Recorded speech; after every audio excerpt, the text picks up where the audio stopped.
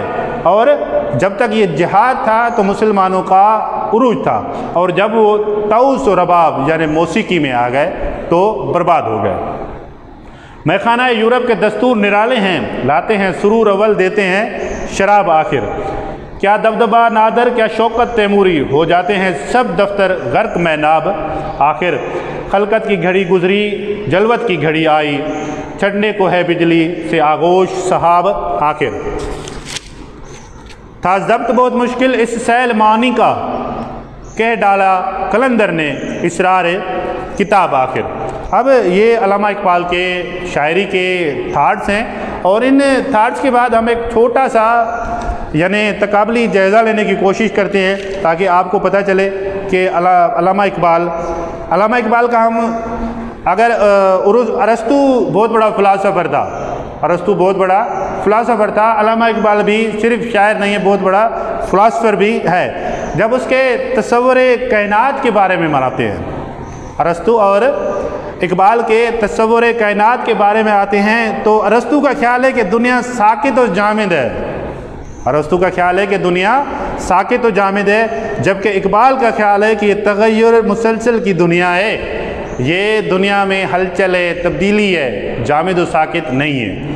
ارسطو بہت بڑا فلاسفر ہے۔ ارسطو کا تصور کائنات جو ہے اس میں بتاتا ہے کہ دنیا ساکت و جامد ہے، جبکہ اقبال ہمیں بتاتا ہے کہ دنیا تغیر مسلسل کی حالت ہے، وہ ہمیشہ تبدیلی کی طرف جاتے ہیں۔ اسی طرح ہم نیٹشے کے پاس آتے ہیں۔ نیٹشے بہت بڑا فلاسفر ہے، اور اس کا جب اقبال سے تقابلی جائزہ دیکھتے ہیں تو یہ چیزیں میں آپ کو اس لیے بتا رہا ہوں کہ اقبال کے بارے میں آپ کے ذہن میں کچھ وسعت پیدا ہو۔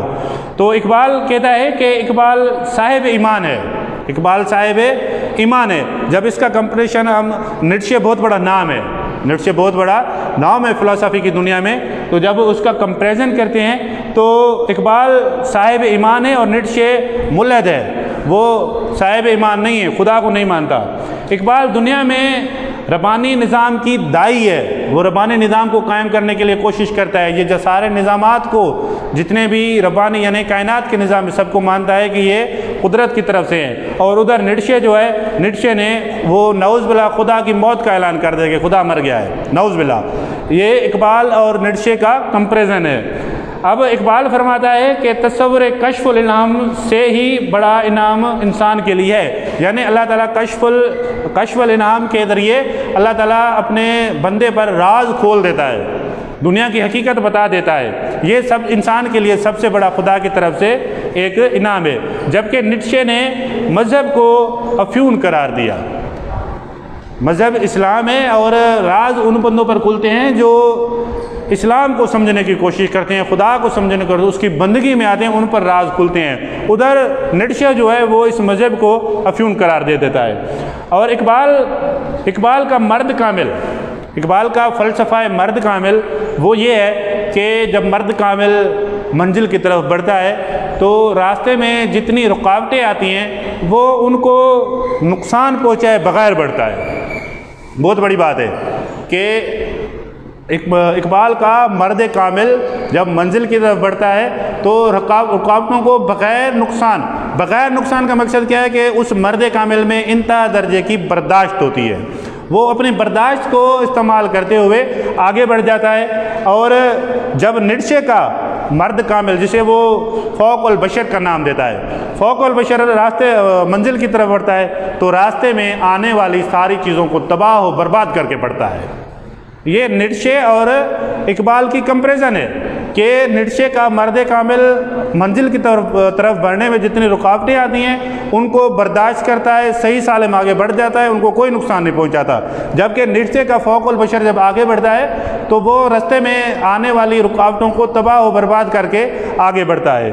اب جو نڈشے کے فوق البشر کا مرکز ہے وہ بے رحمی ہے، جو نڈشے کے فوق البشر کا مرکز ہے وہ بے رحمی ہے۔ نڈشے تشدد کی داعی ہے، وہ تشدد سکھاتا ہے، جبکہ اقبال برداشت سکھاتا ہے، تلقین سکھاتا ہے، اور اقبال کے جو اپنا مرد کامل کے مرکز ہے وہ عشق ہے۔ تو آپ اقبال کی اور بھی بہت ساری فلاسفر سے، کانٹ سے، برگوساں سے، سب سے ایک الگ قسم کی کمپریزن ہے، اس کو سمجھنے کی کوشش کرنی چاہیے، اقبال کے دوسرے کتب پڑھنے چاہیے، اقبال کو تشریح کے ساتھ پڑھنا چاہیے۔ اقبال کو تشریح پڑھنے کے بعد ہمیں پتہ چلتا ہے کہ اقبال کا اصل مقصد کیا ہے، اقبال ہمیں کیا سمجھانا چاہتے ہیں۔